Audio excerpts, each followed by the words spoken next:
The instrument of creation for a generation of engineers did not begin as a revolution. It began as a failure, a pivot, and a quiet act of architectural defiance.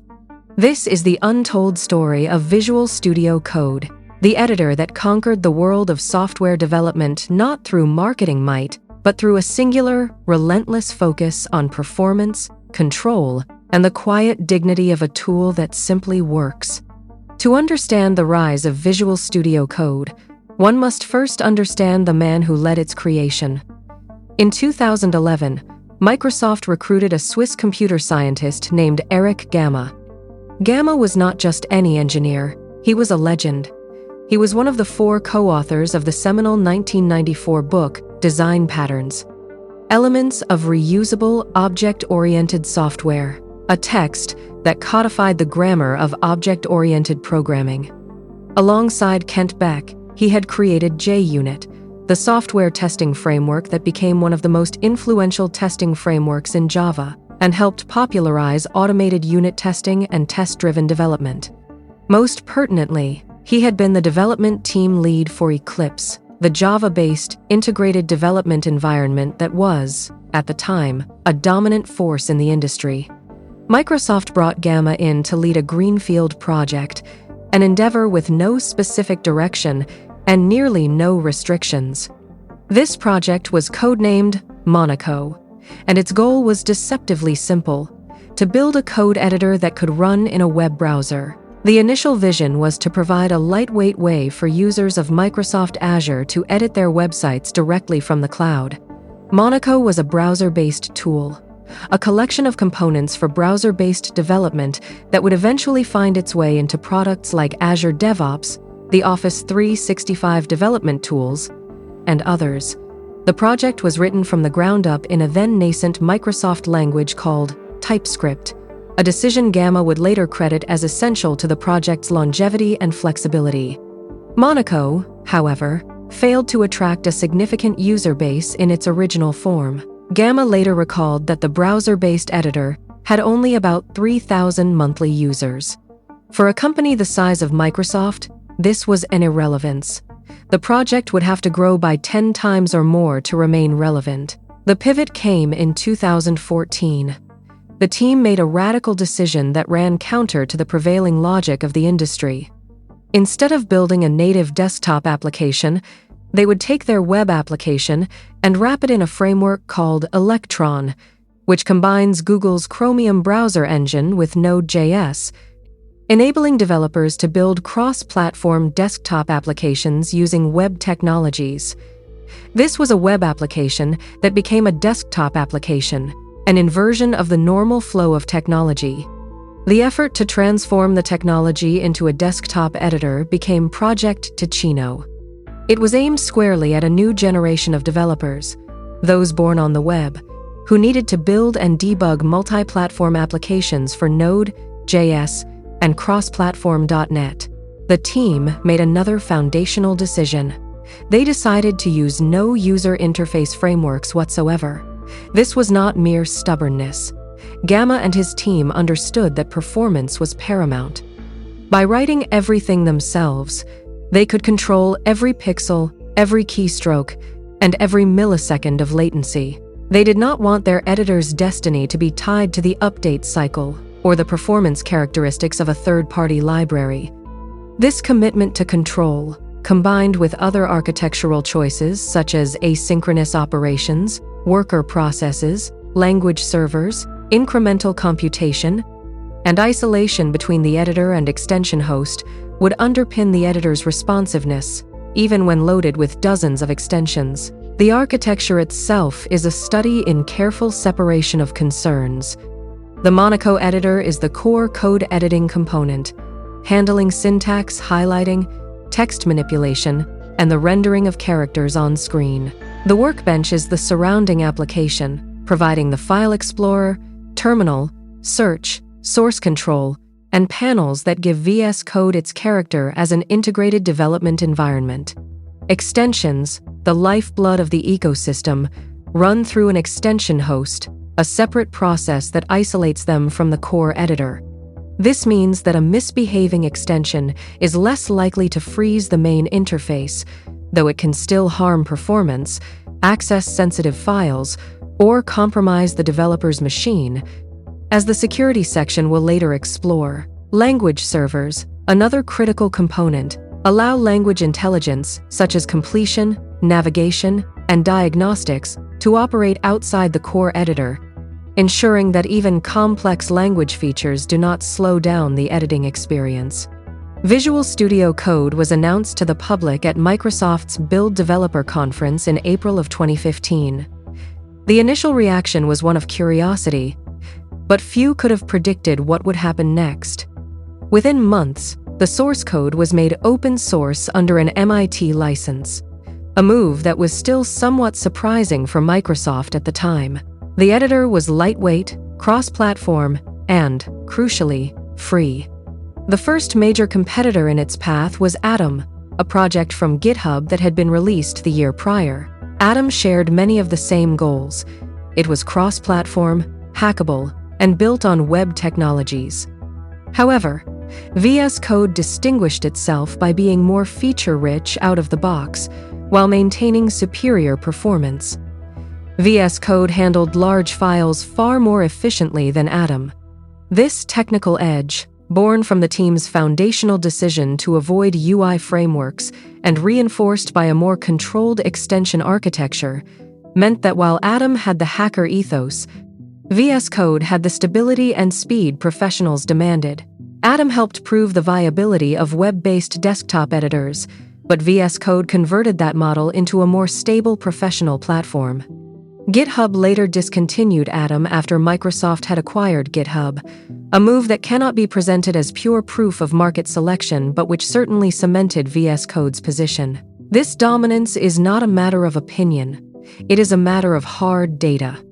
According to the Stack Overflow Developer Survey, a voluntary survey of over 49,000 developers, Visual Studio Code has been the most used development environment for 5 years in a row.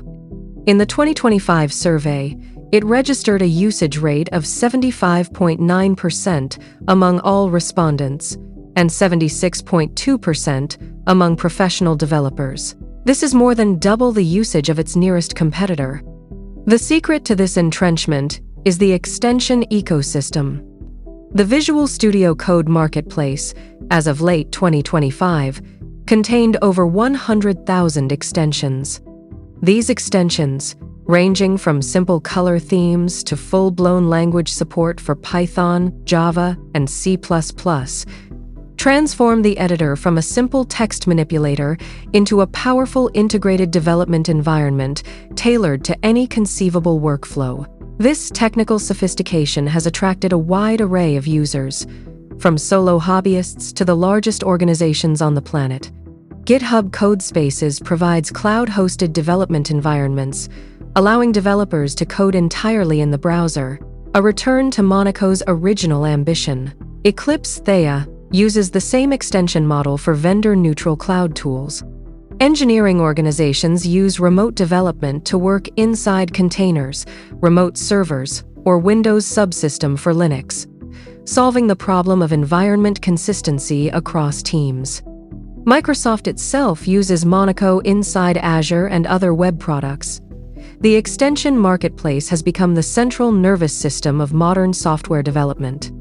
However, this very success has created a point of vulnerability and a source of controversy. The extension marketplace is a centralized system controlled by Microsoft. This has led to the creation of the OpenVSX registry, a vendor-neutral open-source alternative governed by the Eclipse Foundation. OpenVSX has become foundational infrastructure for the global developer ecosystem. The OpenVSX project was started by Gitpod in early 2020 as a vendor-neutral registry for use by CodeOSS forks, including VS Codium and Theia. It now handles over 300 million downloads per month, a staggering figure that has stress-tested its infrastructure.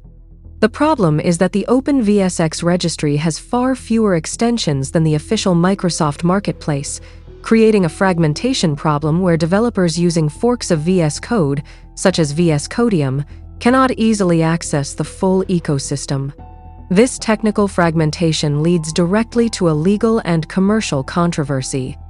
Microsoft's marketplace terms of use state that alternative products, including those built on a fork of the CodeOSS repository, are not permitted to access the Visual Studio marketplace. Microsoft cites security and compatibility as the justification. Critics, however, see it as a deliberate moat, a restriction designed to ensure that any product built on their open-source code must remain under their commercial umbrella. This is why projects such as VS Code, Eclipse Theia, Gitpod, Cursor, and other VS Code-derived products may rely on OpenVSX, separate agreements, or their own extension distribution systems.